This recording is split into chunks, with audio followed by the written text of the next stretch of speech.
Communication, marketing, recrutement. Vos besoins ont des solutions vidéo avec Décideur TV, le studio.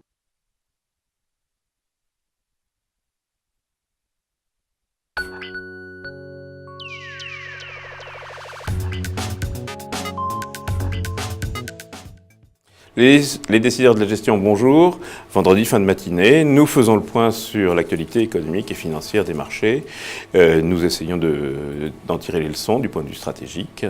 Nous alignons également les conseils en compagnie d'un gérant qui, cette semaine, est Christian Ginolac de Gaspal Finance. Bonjour. Et gestion. Bonjour.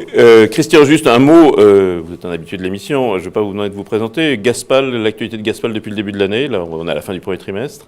Depuis le début de l'année, on a notamment un fonds qui joue les opportunités en bourse, les OPA et autres, qui a très bien fonctionné dans le contexte actuel, puisqu'on est un peu plus de 3% de hausse depuis le début de l'année. Oui, pour 0,8% de hausse sur le Dow Jones Stock 600 par exemple, donc c'est pas mal. Voilà. Et puis, le fonds patrimonial, lui, est en hausse de 1,4 ou 1,5, donc aussi par rapport aux donc indices. Vous confirmez les bonnes tendances de l'année dernière sans envoler, ça continue. Les marchés ne s'envolent pas. Cette semaine, juste un mot sur la semaine, hein, c'est une semaine qui a été bien orientée en Europe, on va ensuite revenir pour les raisons pour lesquelles ça a été bien orienté en Europe, avec une hausse des indices de 1,5 à 2% pour le DAX ou pour le CAC 40 par exemple, et avec un certain divorce par rapport aux indices américains, moins 0,4, les indices japonais qui sont stagnants. Le deuxième élément, c'est la poursuite du rebond des marchés émergents, qui restent quand même tous sur une baisse par rapport au début de l'année, et notamment du marché chinois ou du marché russe, avec un reflux de l'or, donc un peu un calme qui revient sur ces marchés, notamment un calme qui revient avec la géopolitique, après la géopolitique ukrainienne. Un élément à noter qui est un peu différenciant depuis le début de l'année, le reflux des valeurs moyennes. Le Nasdaq perd 3%, le CAC Mid and Small ou le CAC Small perd plus de 1%. Contre le marché, c'est relativement nouveau. Bon, il ne faut pas non plus s'énerver. Sur les devises, petit effritement de l'euro, mais petit effritement seulement, et effritement réel du yuan qui continue semaine après semaine à s'effriter face au dollar. Nous abordons maintenant le premier chapitre, vous en avez l'habitude, impression macro.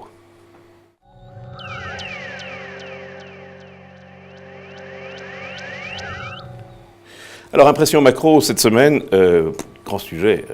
La Banque Centrale Européenne a-t-elle viré de bord, Christian? Est-ce qu'elle va faire quelque chose pour lutter contre cette surévaluation de l'euro, puisqu'on est dans une bataille des monnaies mondiales, on a l'impression que l'euro s'est retrouvé être le pôle sur lequel les investisseurs se sont retrouvés?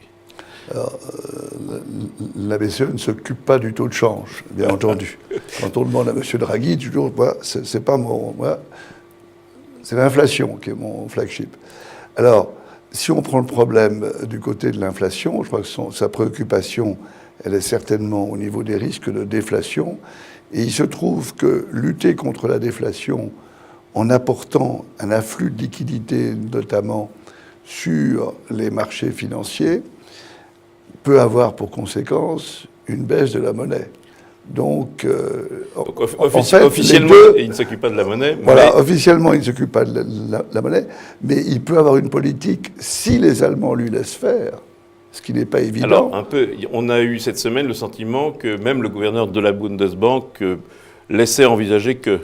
Oui, il laissait envisager que, dans le strict respect des traités et de la légalité. Oui, moi, derrière, j'en ai conclu que Draghi pourra pas prendre beaucoup de mesures, mais qu'ils vont essayer de donner quelques espoirs à la communauté financière. C'est ça, on est plus dans la parole que dans les actes. On est plus dans la parole que dans les actes.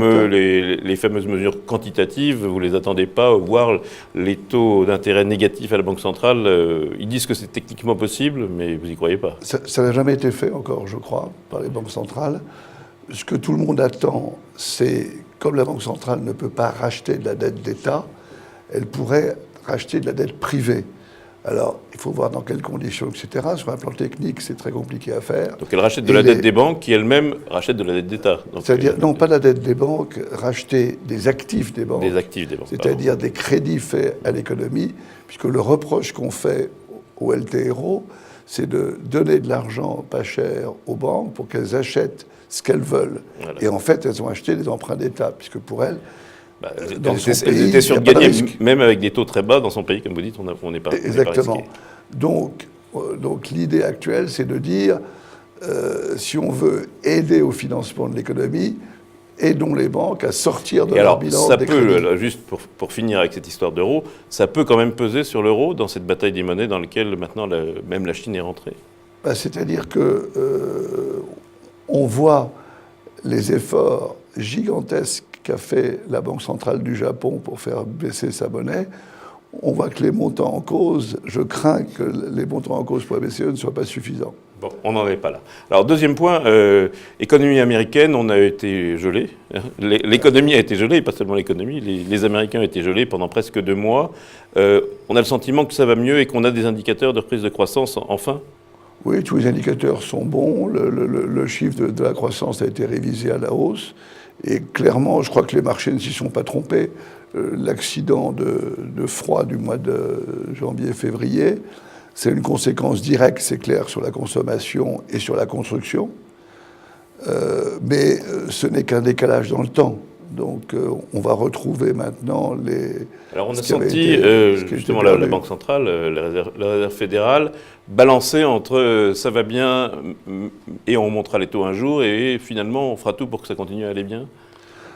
C'est-à-dire qu'ils sont forcés, comme ils ne veulent pas créer d'à-coups, dans le mouvement de reprise de liquidité qui a été entamé par la Fed, il faut souffler un petit peu le chaud et le froid, mais fondamentalement, ce qu'il faut, c'est regarder les actes. Et les actes, c'est que tous les mois, 10 milliards de moins de rachats d'emprunts. Ça, c'est une réalité. C'est la réalité. Elle a beau, Madame Yellen, la gouverneure, a beau dire on n'a pas atteint la croissance qui est notre objectif, on n'a pas atteint le chômage qui est notre objectif, elle le fait quand même. Et comme en parallèle, les chiffres macroéconomiques sont plutôt bons, il n'y a pas de raison qu'elle arrête. Bon. Alors, juste un tout petit mot sur la crise ukrainienne. Les marchés financiers ont fermé la parenthèse. On a envie de dire quelle crise. Voilà. Vu des marchés, on dit quelle crise. Ben oui, alors il y a eu un petit oups le week-end, il y a 15 jours, là, au début de la crise. Et puis, depuis qu'il y a eu le référendum, tout ça... il y a quelques mesures de rétorsion, mais enfin, on voit bien qu'Obama n'est pas prêt à sortir l'artillerie, comme on dirait. Comme on disait, l'or reflue un peu, le pétrole n'a pas spécialement flambé. Tant que les Russes s'en tiennent à la Crimée, c'est difficile de dire qu'il va y avoir une crise majeure, parce que la Crimée, ça a toujours été russe. Donc, Et puis, le FMI, l'Europe, c'est moins gros que ce qu'il a fallu payer pour la Grèce, mais on va payer. Alors, par contre, c'est vrai que la détermination montrée par l'Occident dans cette crise, ça a été l'aide financière qui a été accordée à l'Ukraine à travers le FMI. Et là, c'est vraiment un geste d'essayer d'ancrer l'Ukraine. 18 milliards, autour de 15 milliards, c'est beaucoup. De notre côté. Oui, c'est de notre côté, sachant qu'on dit qu'il y a 35 milliards de dettes, on sait qu'il a fallu garantir jusqu'à 750 milliards pour la Grèce. Donc on n'est pas dans les mêmes... On n'est pas dans les mêmes problématiques. L'Ukraine ne faisait pas partie de l'euro. Et donc elle n'a pas eu à sa disposition une capacité d'endettement. On peut s'en féliciter parce qu'une guerre dans la zone euro, ça, c'était pas prévu. Ça aurait été délicat. Deuxième chapitre, réalité micro.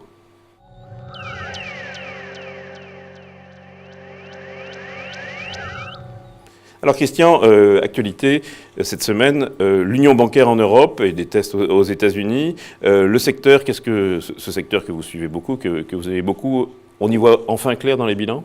C'est-à-dire que ce qu'on voit, c'est qu'au fur et à mesure que les banques publient leurs résultats, elles en profitent pour nettoyer ce qui restait encore de provisions à passer. Pour les banques françaises, il n'y a que la BNP, en fait, qui a dû provisionner quelques provisions pour litige. Par contre, ce qui est frappant, c'est les résultats des banques en Italie, que ce soit l'Unicredito ou Intesa.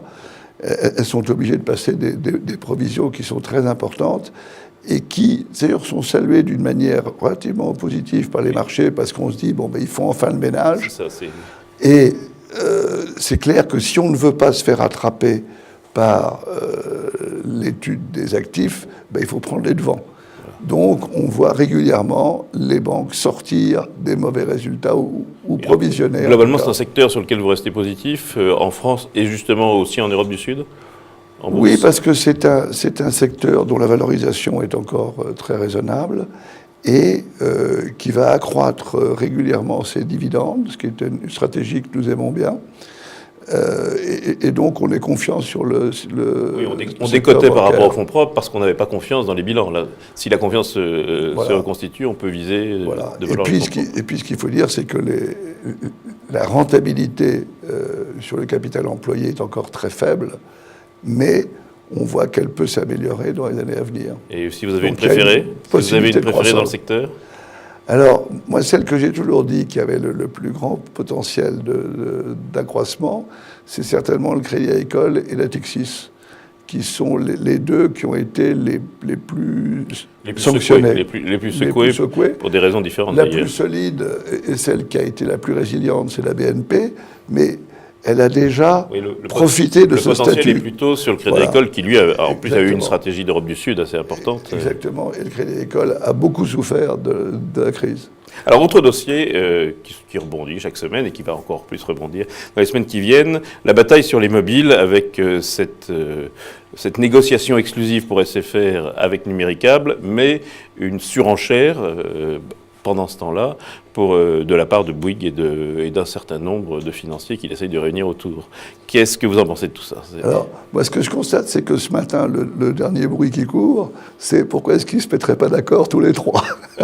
Puisque d'un côté, c'est pas idiot, d'un côté, on a l'impression que le gouvernement est prêt à revenir à 3 opérateurs. On a considéré que 4 entraînait une concurrence trop forte par rapport aux investissements à venir, et notamment, j'ai en tête le problème du câble, de la fibre optique, qui sont des très très lourds investissements.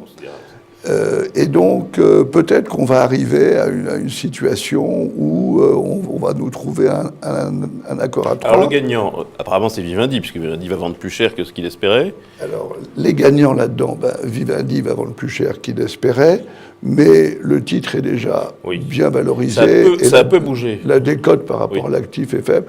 Bon, les chiffres de vente des SFR sont pas loin des chiffres que l'on estimait, finalement. France Télécom, Orange, qui reste donc Orange, dont le président a été conforté, reconduit et conforté cette semaine. Voilà.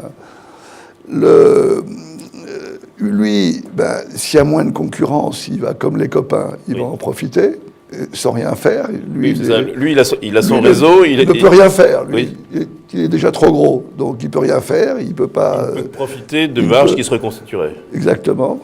Et puis, il y a toujours l'inénarrable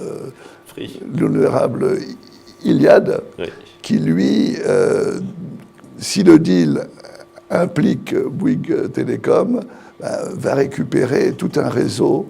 Donc, on comprend, très rapidement. Il n'y a que des gagnants. Le seul perdant, c'est vous et moi quand on va payer notre facture de téléphone. Et donc, ils vont se partager ce mégot-là. Derrière tout ça, quand on dit qu'il y a trop de concurrence, ça veut dire qu'on va augmenter nos factures. Voilà. Donc, alors, ce qu'on peut dire, c'est que les chiffres qui circulent, bien sûr, mais c'est qu'en France, par exemple, la facture moyenne par abonné est beaucoup plus faible qu'aux États-Unis, par exemple. Donc, il y a de la marge. Encore une autre actualité un peu atypique. Candy Crush, comme on dit, introduction ratée pour King Digital Entertainment, l'éditeur du fameux jeu Candy Crush. Est-ce que ça veut dire qu'il va y avoir un tournant sur la valorisation de ces médias sociaux, donc après le très très beau parcours, par exemple, de Facebook? Non, je crois qu'on avait eu le même problème avec un autre jeu vidéo dont j'ai oublié le nom à l'instant, qui s'était introduit il y a 1 an ou 2. Et même avec Facebook. Facebook s'est introduit ABC. Facebook, c'est un peu différent. Mais là, on est dans... C'est comme si vous disiez que vous introduisiez en bourse une maison d'édition parce qu'il a eu un succès phénoménal sur un livre. Oui. Alors, lorsque la plupart des gens auront fini de lire ce livre, s'il n'y a pas derrière un flux de nouveaux arrivages de produits, la valorisation va paraître complètement C'est quelque chose qu'on excessive. a connu sur les films. Parce que vous multipliez par un multiple très élevé des résultats ponctuels. Vous n'en tirez pas d'autres conclusions que celles de ce dossier-là précisément? Non, simplement ce que j'en tire comme conclusion, c'est qu'il faut toujours distinguer des revenus récurrents à des revenus ponctuels. Or, le succès d'un jeu, c'est quand même un phénomène qui est un peu trop ponctuel pour pouvoir lui accoler un multiple élevé. Alors, actualité des valeurs. Alors, Alstom, qui baisse encore de 27% depuis le début de l'année, ça accumule les mauvaises nouvelles. Et cette semaine, encore une mauvaise nouvelle, des enquêtes pour de la corruption au Brésil, en Chine, je ne sais où. On a bien vu que Siemens était passé par là. Siemens, Alstom, ça se ressemble beaucoup. Oui. Et malheureusement, c'est l'un des risques des équipementiers dans les pays dits en voie de développement, ou plutôt les émergents, c'est plus joli. C'est qu'il y a eu beaucoup de corruption. Vous prenez un pays comme le Brésil, il est d'autorité publique, c'est un pays très corrompu. Donc, le dossier Alstom, qui en plus a des problèmes de liquidité, vous évitez. Ça tombe mal. Oui, ça tombe mal. Ça vient à un mauvais moment. Oui, le pauvre, donc il faut peut-être rester à l'écart. Voilà, on va peut-être rester à l'écart. Alors, Wendel, c'est ce qui est amusant, c'est que la semaine dernière, on parlait de Razeo, qui faisait des opérations. Wendel fait des opérations, et désendetté de sa fameuse opération Saint-Gobain. Oui, c'est un signe. À la vente de Legrand. Oui, grâce à la vente de Legrand. C'est un signe. Est-ce que c'est intéressant d'aller sur ces grandes holdings, donc Wendel ou moi, Razeo? ce que je suis beaucoup, à part la politique de gestion qui est suivie, c'est-à-dire les secteurs dans lesquels ils investissent, je trouve que Wendel, ces dernières années, cette malheureuse, si je puis dire, opération Saint-Gobain, qui a été une concentration sur le bâtiment et la construction beaucoup trop grande du portefeuille, est en train de revenir à une composition plus équilibrée. Alors, je ne suis pas très acheteur de Wendel parce que malheureusement la décote n'est pas très élevée. La décote sur ces... Elle est de l'ordre de 20 et quelques pourcents. C'est une décote moyenne. Donc, mais dedans, il y a beaucoup d'actifs que j'aime bien. Je trouve que Saint-Gobain va bien se débrouiller avec la reprise de l'économie. Bureau Veritas, qui représente la moitié de l'actif, c'est une pépite extraordinaire. Donc il y a de très beaux actifs et c'est une société que nous détenons en portefeuille. Voilà. Corian, Medica d'une part, Orpea de l'autre, donc des bonnes nouvelles dans des secteurs qui malheureusement ont beaucoup de visibilité. Oui, ben, ce qui est formidable, c'est d'avoir un service de quasi-hôtellerie dont on sait le premier jour qu'il sera rempli. Oui, puisque c'est... Je suis sûr que chez Accor, ils en rêvent. Oui, malheureusement, dès le premier jour de l'ouverture, pour personnes les gens âgées, qui font la queue pour rentrer. Voilà, c'est formidable. Malheureusement, dès qu'un lit se vide, c'est un très beau métier. Très beau métier. Morel et Prom, c'est une valeur spéculative, c'est une junior pétrolière française, donc c'est notre junior. C'est notre junior. Notre junior. Alors, la bourse a mal réagi hier à l'annonce que Morel et Prom ne pouvait pas payer de dividendes cette année, mais en payera un l'année prochaine, pour des problèmes de comptabilité de résultats sociaux. Mais si on regarde finalement, les résultats sont en forte hausse, même s'ils sont peut-être un peu en dessous de ce qui était attendu. Et deuxièmement, ce qui est très confortant pour Morel et Prom, c'est qu'ils ont renégocié leurs accords avec le Gabon, qui autrefois avait une durée, je crois, de 3 ans, et qui maintenant, ils ont renégocié pour 20 ans. Donc ça veut dire qu'ils ont une belle visibilité. La contrepartie, ça a été une part du gâteau partagée plus en faveur du Gabon, mais une grande stabilité devant eux. Le Gabon, de mémoire, je crois que ça représente à peu près les 3/4 de l'activité de Morel et Prom. Ok. Néopost, un projet. Néopost, c'est une société qui est très typiquement dans un métier qui décroît, qui est un oligopole, ou même un duopole, parce qu'il y a 2 grands opérateurs dans le monde. Il y a Néopost et Pitney-Bowes, mais malheureusement, ils sont sur un marché qui est déclinant, qui est celui du courrier. Oui. Encore que, quand je vois ma boîte à lettres, moi, je me demande si vraiment... C'est pas l'impression qu'on a tous les jours. Oui. Alors, je ne parle pas de ma boîte à lettres électronique, mais même la boîte à lettres papier. Alors, tout le problème pour eux, c'est qu'ils sont sur un fromage qui qui est le fromage de l'affranchissement. Oui, c'est ça. Ça paraît être du passé. Qui est formidable. Oui. Ils ont des machines qui sont installées, ça fait cling. Chaque fois qu'on change un tarif, tout ça, ça fait cling. Il faut les changer, les réparer, etc. Bon. Mais il faut trouver des nouveaux développements, et c'est ce à quoi ils s'attellent. Et je trouve que vous avez tendance à y croire. le management est de très bonne qualité, donc j'ai tendance à leur faire confiance, et c'est une valeur que je garde aussi. Alors pour finir sur les valeurs, Technicolor a été recommandé il y a 15 jours dans cette émission, a gagné 12,5% depuis. C'est un dossier spéculatif, vous suivez ou c'est un peu trop compliqué? C'est trop compliqué pour moi. Vous avez souvent dit, quand je ne comprends pas, vous faites comme Warren Buffett, quand je ne comprends pas, j'y vais pas. Oh, c'est du bon Alors, sens. c'est une technologie pas chère, mais savoir la valeur de la technologie, il faut connaître le cinéma. Et effectivement... Alcatel, j'ai du mal aussi Alcatel, à savoir exactement ce qui s'y passe. C'est aussi une très belle performance, voilà ce qu'on peut dire. Et alors je ne parle pas des introductions en bourse actuelles de micro-sociétés qui prétendent soigner des tas de maladies dans 4-5 ans. On n'y comprend pas grand-chose. Et qu'on vend très cher. Je crains qu'il n'y ait quelques désillusions. Bien. Ce sera le mot de la fin pour ce deuxième chapitre. Troisième chapitre, stratégie et gestion.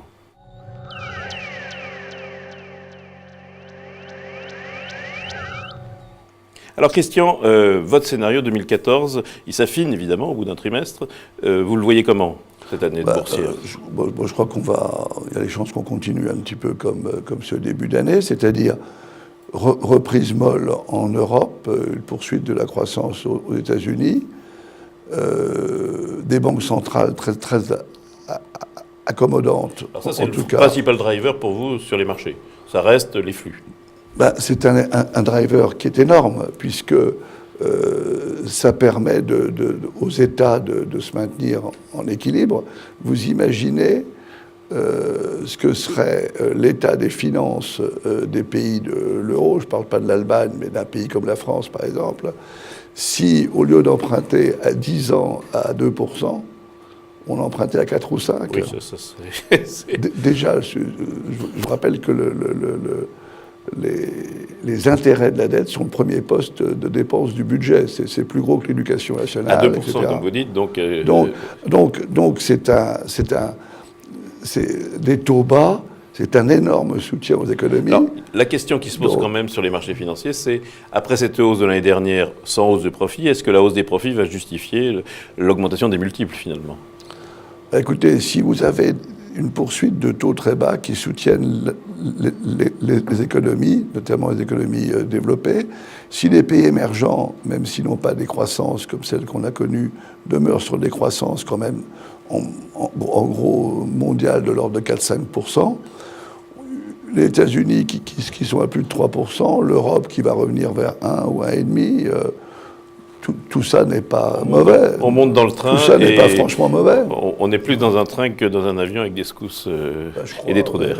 Je crois. Alors, encore une fois, beaucoup va dépendre de la qualité du pilotage des banques centrales. Vos axes de gestion, justement, dans cet environnement, vos concepts du moment? Écoutez, les concepts actuels, on a opéré un retour vers l'Europe après être parti, avoir privilégié les sociétés qui bénéficiaient des marchés en développement, des marchés en forte croissance. L'Oréal, Isidore, etc. Exactement. On est allé plus tôt, et les sociétés en Europe qui bénéficient le plus directement de la croissance, ce sont les sociétés de taille moyenne, puisque pour beaucoup, elles ne vont pas chercher la croissance dans des pays très lointains, et elles la cherchent chez eux. Elles l'ont en Allemagne ou en France. Exactement. Et celles-là, donc, sont tirées. Juste un mot, effectivement, le CAC Small, il gagne 15,7% depuis le début de l'année. Donc, on voit bien que c'est quelque chose qui marche. Voilà. Donc ça, c'est votre premier concept. Le prochain mouvement, ce qui est intéressant, c'est de voir le prochain mouvement. Le prochain mouvement, ça pourrait être le retour de la hausse du dollar. Si, comme on a dit, le mouvement de flux s'inverse, c'est-à-dire que la Banque centrale européenne devient plus accommodante, même si elle ne peut pas faire ce qu'elle veut, mais on sait qu'en tout cas la Fed l'est de moins en moins, même si elle continue à l'être, il y a un moment où le croisement de ces deux stratégies devrait bénéficier au dollar. Quel type de secteur ou de valeur? Dans ce cas-là, en termes d'actifs, il faut privilégier les sociétés qui ont des actifs dans des zones dollars. Et en termes de flux, il faut éviter les sociétés qui importent des matières en dollars. Il faut privilégier ceux qui en vendent.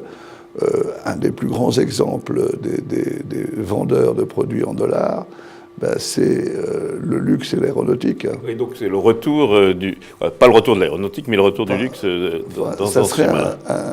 un sacré soutien Oui, ça serait à l'industrie du luxe qui elle, produit en euros et vend notamment en... Alors, juste un dernier mot. Votre allocation d'actifs, c'est difficile d'être sur les taux avec les niveaux de rémunération actuels.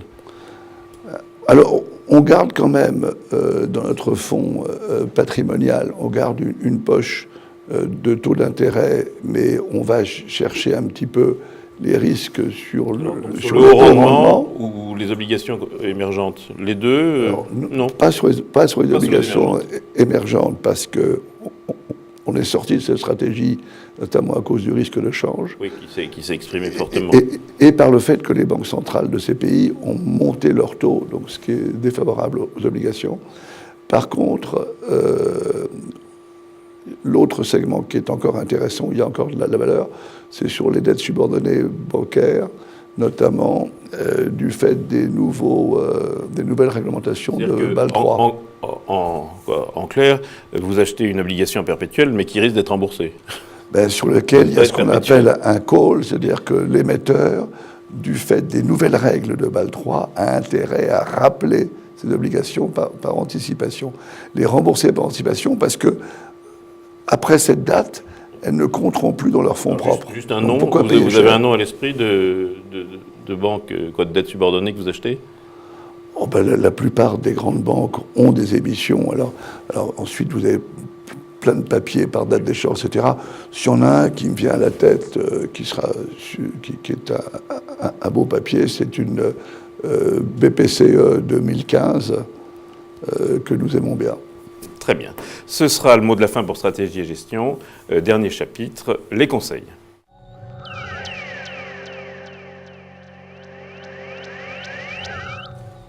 Les décideurs de la gestion s'engagent, les conseils, nous appliquons de manière pratique le reste de l'émission, les décideurs de la gestion, la macro, la micro, la stratégie.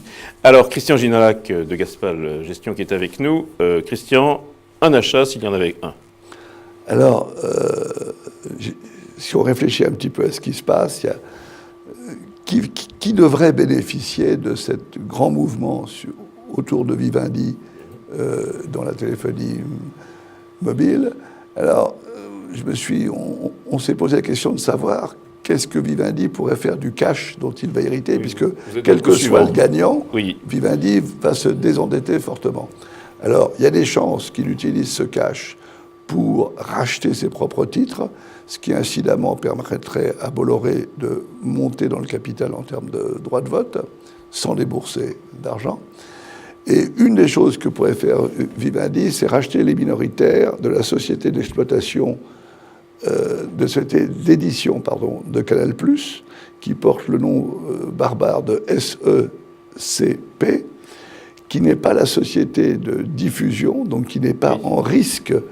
Parce que souvent on dit, mais Canal+, c'est les droits du foot, c'est tout un tas de les droits du foot, etc. Là, vous avez une société dont le montage a été fait pour que sa marge soit garantie chaque année. Alors, c'est une obligation, augmente chaque année. C'est une obligation qui coûte cher et donc il peut. Ça ressemble à une obligation dont le coupon augmenterait chaque année et la progression de cette indexation est prévue sur le papier jusqu'en 2050. C'est un bon coup pour Vivendi et ça peut être un bon coup pour les gens qui vont vous suivre. Ils ne pouvaient pas le faire avant parce que, compte tenu des règles de la concurrence dans le domaine, ils ne pouvaient pas posséder plus de 45%. Oui, le montage a été fait du temps de Jean-Marie Messier, justement pour contourner les règles. Alors, c'était fait, c'est-à-dire que il ne possède aujourd'hui que 45% du capital, mais il pourrait demain racheter les minoritaires. Donc je crois que c'est une situation. Alors, c'est un bon pari. Alors, je crois que c'est un pari intéressant. Le risque est limité, puisque de toute façon, vous avez ce rendement, ce fameux rendement. L'upside est peut-être de 25 ou 30%. Alors maintenant, faut faire attention, parce que c'est pas un marché. C'est pas un marché très liquide, il faut passer les ordres. C'est pas un marché très liquide. Mais je trouvais que c'est une conséquence intéressante. Rapidement, ce que vous évitez en ce moment, vente, arbitrage. On a dit un mot, je crois que malheureusement, malgré toute l'admiration que j'ai pour le management d'Alstom, il traverse une mauvaise période. À la fois, il y a une surcapacité. Oui, ça fait beaucoup. C'est-à-dire que il y a à la fois une surcapacité dans la production d'énergie, qui fait qu'ils ont moins de commandes pour leurs turbines, etc. Et puis en plus, alors, les Américains... Les problèmes juridiques. Ça peut durer longtemps, les Américains, on connaît. Ça peut être compliqué. Et troisième, dont il faut se souvenir, c'est que le plus grand marché ferroviaire du monde, c'est la Russie. Oui, depuis Donc, toujours. si par hasard, enfin si, c'est pas hasard, mais si la crise actuelle a des conséquences sur un certain nombre de sociétés qui commercent avec la Russie, certainement qu'il faut mettre Alstom dans la liste. Dernier point, un joker. Alors un joker, je crois que Veolia est toujours un joker ça, vous qui est intéressant. On l'avait recommandé. Beaucoup moins cher, donc pour le moment, donc vous continuez. Et ça continue bien. Justement, dans le tournant des secteurs, les services publics, les utilities, comme on dit sur les marchés, ça marche plutôt bien. C'est après 5 années de oui, mais c'est des sociétés notamment qui sont très impliquées en Europe et qui sont très sensibles au niveau de l'activité, notamment dans le traitement des déchets. Et donc, il y a un potentiel, sachant que ces sociétés... Alors, il y a forcément... Le côté négatif, c'est qu'il y a des renégociations de contrats de distribution d'eau qui ne sont pas toujours favorables. Côté positif, c'est l'activité notamment de traitement des déchets.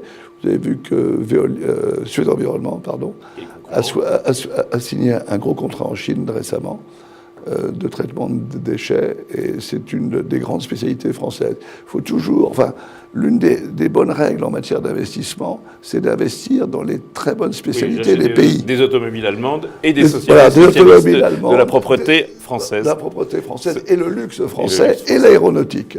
Voilà. Ce sera le mot de la fin. Christian Gignola, merci. Rendez-vous la semaine prochaine, même heure, même endroit.